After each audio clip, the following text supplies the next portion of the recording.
नमस्कार, मैं हूं मीनू शर्मा। स्वागत करती हूं आपका personal finance bulletin money time में। यहां मैं आपको बताऊंगी आपकी जेब और जिंदगी पर असर डालने वाली पर्सनल फाइनेंस, बिजनेस, कॉर्पोरेट और पॉलिसी से जुड़ी खबरों के बारे में। तो चलिए बिना देर करे शुरू करते हैं मनी टाइम में खबरों का सिलसिला। फेस्टिव सीजन के दौरान बिजली की कमी न हो, इसके लिए केंद्रीय बिजली मंत्री आर.के. सिंह ने सभी राज्यों को अपने बिजली संयंत्रों को पूरी क्षमता के साथ चलाने को कहा है। उल्लेखनीय है कि देश भर में इस वक्त बिजली की खपत बढ़ रही है, जबकि कोयले की कमी के चलते बिजली संयंत्रों में उत्पादन घट रहा है।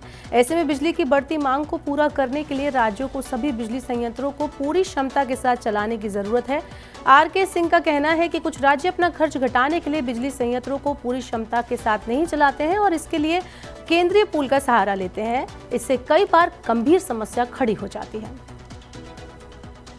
पर्यावरण प्रदूषण को कम करने के लिए दिल्ली सरकार ने 4 साल बाद ऑड इवन स्कीम फिर से लागू करने की घोषणा की है।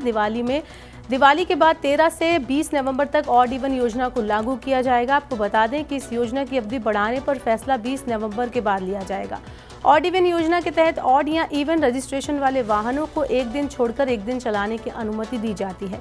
राष्ट्रीय राजधानी में वायु गुणवत्ता अत्यधिक गंभीर श्रेणी में चले जाने के बाद यहां सभी प्रकार के निर्माण कार्य और प्रदूषण फैलाने वाले ट्रकों के प्रवेश पर प्रतिबंध समेत कई पाबंदियां लगाई गई हैं। दिल्ली प्रदूषण नियंत्रण समिति के मुताबिक राजधानी में 1 नवंबर से 15 नवंबर तक प्रदूषण चरम पर होता है, क्योंकि पंजाब और हरियाणा में पराली जलाने की घटनाओं की संख्या बढ़ जाती है। रेटिंग एजेंसी फिच ने भारत की जीडीपी ग्रोथ के अनुमान को बढ़ाकर 6.2% कर दिया है। रोजगार की स्थिति में सुधार और कामकाजी आयु की आबादी बढ़ने की संभावना को देखते हुए फिच ने अपने वृद्धि अनुमान को बढ़ाया है। भारत का श्रम उत्पादकता अनुमान भी अधिक है। फिच ने मध्यम अवधि 2023 से 2027 के लिए जीडीपी अनुमान में वृद्धि की है।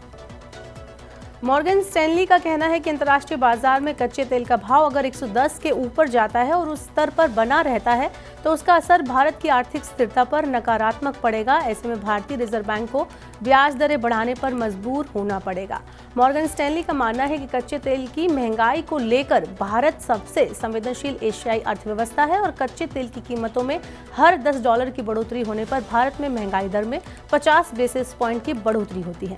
मॉर्गन स्टैनली का कहना है कि कच्चा तेल महंगा होने से भारत की अर्थव्यवस्था अस्थिर हो सकती है। सोमवार को ब्रेंट क्रूड तेल $85 पर बैरल पर कारोबार कर रहा है। दिवाली से पहले उपभोक्ताओं को महंगाई से राहत देने के लिए केंद्र सरकार ने सोमवार से भारत ब्रांड से देश भर में आटा और चना दाल के साथ प्याज की बिक्री शुरू की है। भारत आटा 27.50 रुपये प्रति किलोग्राम की दर पर शुरू की गई है। सहकारी समितियां नेफेड, एनसीआरएफ और केंद्रीय भंडार के माध्यम से देश भर में 800 मोबाइल वैन और 2000 से ज्यादा दुकानों के जरिए सस्ता आटा, दाल और प्याज भेजा जाएगा। प्रधानमंत्री नरेंद्र मोदी ने पिछले हफ्ते फ्री राशन स्कीम को और 5 साल के लिए आगे बढ़ाने की घोषणा की है। फिलहाल ये योजना दिसंबर तक लागू है। इस योजना के तहत देश में 80 करोड़ से ज्यादा लोगों को हर महीने फ्री राशन उपलब्ध कराया जाता है। पीएम की इस घोषणा के बाद राजकोष को लेकर चिंता बढ़ी है। कुछ लोगों का कहना है कि मुफ्त अनाज योजना को आगे बढ़ाने से अगले 2 साल तक का कोई बड़ा राजकोषीय असर नहीं होगा, लेकिन इसके बावजूद कुछ असर जरूर हो सकता है। मुफ्त अनाज योजना की शुरुआत कोविड महामारी के दौरान लोगों को मुफ्त राशन उपलब्ध कराने के लिए की गई थी। तब से ये योजना जारी है। शेयर बाजारों में सोमवार को लगातार तीसरे कारोबारी सत्र में तेजी का सिलसिला जारी रहा। वैश्विक बाजारों में सकारात्मक रुख के बीच आईटी, प्राइवेट बैंक और पूंजीगत सामान बनाने वाली कंपनियों के शेयरों में तेजी के साथ बाजार मजबूत हुआ। बीएसई सेंसेक्स 594 अंक उछलकर 64,958 अंक पर बंद हुआ। नेशनल स्टॉक एक्सचेंज का निफ्टी 181 अंक की तेजी के साथ 19,411 अंक पर बंद हुआ। 3 कारोबारी सत्रों में सेंसेक्स 1,367 अंक और निफ्टी 422 अंक चढ़ा है। अमेरिका में नौकरियों के कम वृद्धि और फेडरल रिजर्व की मौद्रिक नीति के आक्रामक रुख में नरमी आने की संभावना से बाजार में नई उम्मीदें जाग गई हैं।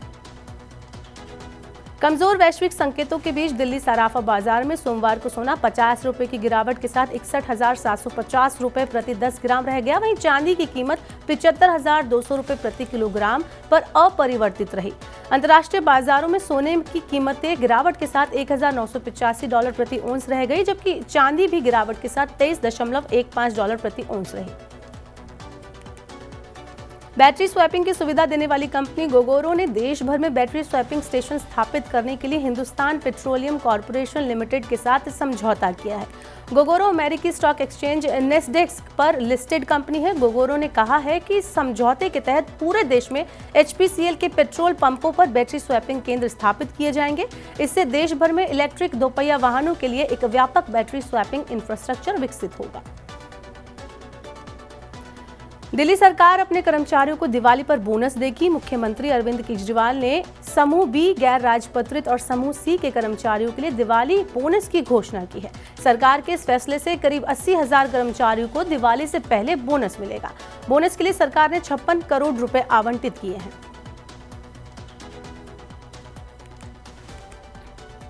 तो ये थी मनी टाइम में आज की बड़ी खबरें। वक्त हो गया आपसे विदा लेने का। अब आपसे होगी कल मुलाकात। पर्सनल फाइनेंस से जुड़ी खबरों को पढ़ने, सुनने और उनसे जुड़े खास कार्यक्रमों को देखने के लिए मनी 9 के सुपर ऐप को जरूर डाउनलोड कर लें। साथ ही आज का हमारा मनी टाइम आपको कैसा लगा, नीचे कमेंट बॉक्स में अपनी राय जरूर दें। फिलहाल के लिए इतना ही। बने रहिए मनी 9 के साथ। नमस्कार, शुभ रात्रि।